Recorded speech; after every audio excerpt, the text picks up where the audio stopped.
dia! Agora a gente vai dar início ao nosso quarto assunto, concepções fundamentais da ética ao longo da história. Então, como que a ética foi evoluindo ao longo da história, né? Então, a gente vai trabalhar algumas coisas aqui. A Grécia Antiga, a parte da teologia, que nasceu e se desenvolveu a sociedade, problemas ressaltando entre os homens. Então, as éticas gregas são marcadas por dois aspectos, pólio e cosmo, que o pólio é a organização política do cidadão que vive e favorece nas atitudes da vida política. O cosmo é algum destaque ético, político, social que está inserido. A fundamentação da ética foi dada por Sófistes, que defende o relativismo de todos os valores. Alguns sofistas afirmam que o valor supremo de qualquer cidadão era atingido o prazer supremo. Já Sócrates defende o caráter interno de certos valores, como o bem e a virtude da justiça do saber. O valor supremo da vida é atingir a perfeição.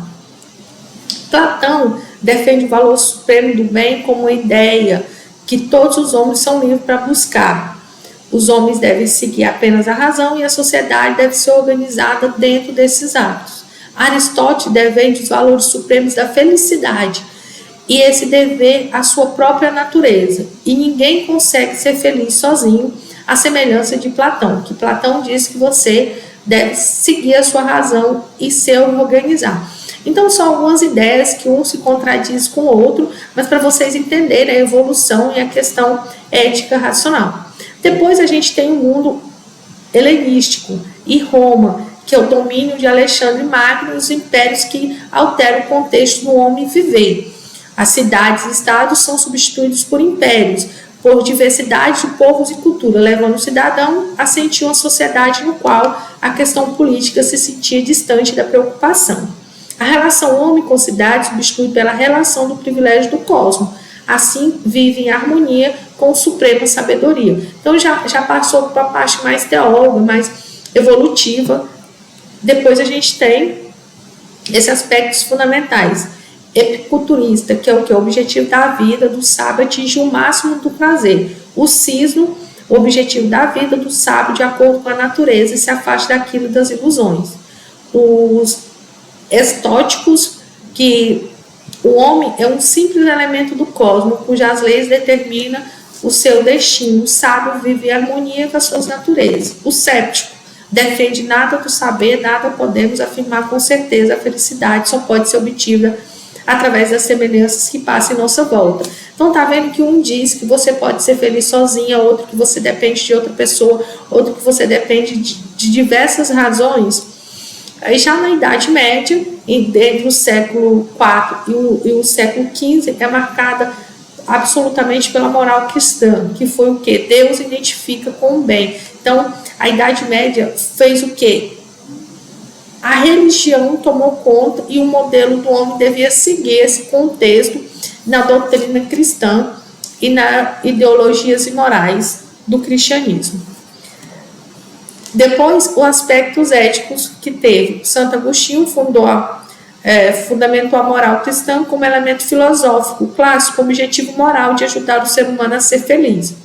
São Tomás de Aquino, com essenciais acordo com Santo Agostinho, mas procurava fundamentar a ética tendo como conta a questão colocada na antiguidade clássica de Aristóteles. Você tem que ser feliz, independente. Então, assim, cada momento da história foi pautada numa definição ética diferenciada. Depois da Idade Média, a gente vai para a Idade Moderna, que a sociedade europeia vai variando, as mudanças alterando-se os seus comportamentos, aí começa a ter o renascentismo na Itália, a partir do século XIV, desenvolve o movimento filosófico artístico que atende à reforma das ideias da antiguidade clássica. O homem ocupa nessa ideia um lugar central. Então, esse movimento foi se difundindo por toda a Europa. Depois, as descobertas geográficas, que foi os portugueses, causou profundo impacto na sociedade europeia. Em consequência dessas descobertas, as concepções que a Terra e o universo teria que ser alterado, o universo deixava de ser concebido, o mundo fechado, e aí foi tendo a Terra e o Sol, também o homem podem nesse processo um importante significativo de descobertas relevantes que mudou o contexto plural dessa ideia.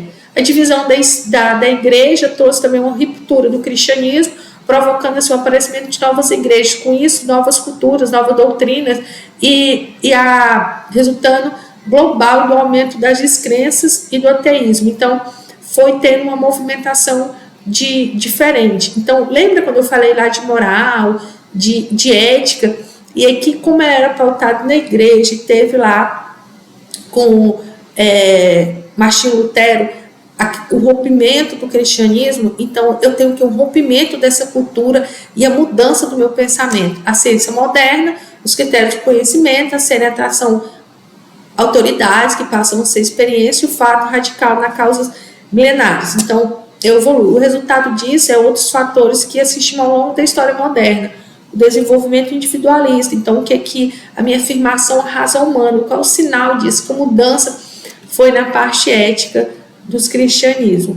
Depois vem a fundamentação, os descartes na idade moderna, que teremos o que são morais, limitou-se moral provisória, seguir as normas e costume e tudo mais. Daqui tem algum estudioso que a partir do princípio que todo homem nasce com o mesmo direito à liberdade, prosperidade de vida, sociedade construída, depois Davi Rumos defende que nossas ações são em geral motivadas pela paixão e os dois princípios éticos fundamentais e simpatia. Ilustração, João Marques de Romeu conheceu o homem como um ser bom por natureza, muito bom e selvagem, atribuiu cada um deles os males da sociedade. Então, ele está colocando que a pessoa nasce mal e a sociedade transforma ele numa pessoa ruim. A ideia contemporânea consegue se estabelecer na idade contemporânea e depois vem a Revolução Francesa, que marcou a ruptura radical do passado, depois que veio a inserção de novas tecnologias, né? Não umas tecnologias muito avançadas, mas a Revolução Francesa trouxe essa mudança, que quase sempre foi iniciada e liberada por povo opressor, que era classe trabalhadora e toda essa parte. Então, prometeram criar novas sociedades e homens que produziam novas mutações. As guerras mundiais também interferem na toda essa parte nossa, na questão ética social que vem trazendo, e teve toda essa revolução, a França com Napoleão, todo o caminho no país e as dimensões barbárias que foi acontecendo na guerra. Tudo pode em favor de uma ideia comprada pelo líder político e a gente tem duas guerras aí que está acontecendo de formas que um atende uma ideia que é contrária ao outro e se divide o mundo a favor e contra aquele país que está atacando. Então, processo científico e tecnológico, entre a questão de evolução da tecnologia, como que utiliza a ética em meu favor e toda essa parte de evolução lá dentro.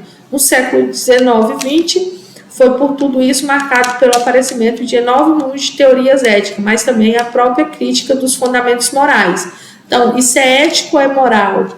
O que eu penso? Moralidade está em mim, eu penso assim, não é todo mundo. A ética é um segmento que todos temos de estabelecer essa relação entre si. Depois, Kate partiu de uma concepção universal do homem que afirma que só age normalmente quando, pela livre vontade, determinar suas ações do bom. Então, o imperialismo de Kate age de forma que trata a humanidade, tanto na tua pessoa quanto qualquer outra. Então, age apenas seguindo as pessoas. Então, ele vai numa ideia que eu sigo a maioria. É isso que ele fala. Daqui o utilismo é a ética baseada na utilidade. O Sartre, que é a ética na criação do próprio homem, que se faz a si próprio através de suas escolhas e situações. Então, eu escolho ser assim e sigo essa hierarquia. O Habermas é após a Segunda Guerra Mundial que surge a defesa de uma ética baseada no diálogo entre o indivíduo e outro. A guerra, quem que está certo? Quem começa a guerra defendendo uma ideia, mas essa ideia está certa, o que eu preciso? Então, essa era a ética. Hans Jones era permanente a barbárie cotidiana e ameaça de destruição do planeta, baseado na responsabilidade de todos termos que preservar e transmitir à geração futura uma terra viva, a vivida com autenticidade. Então ele falava que tinha de matar pessoas que não seguiam os mesmos pensamentos dele.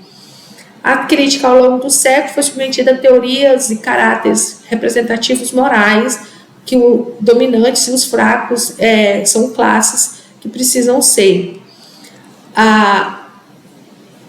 As novas problemáticas são transformações sociais, culturais, científicas da nossa sociedade, que a gente tem norteando os domínios tecnológicos, a clonagem, a manipulação genética, a eutanásia, tudo isso foi evoluindo, e a comunicação em massa que a gente tem, então foi evoluindo desde lá da parte do início da parte filosófica até agora, onde a gente está.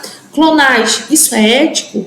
Isso é moral? Então, penso um pouco nisso, como que eu posso trabalhar a questão éticas e morais com os meus alunos ao longo do tempo dentro da escola.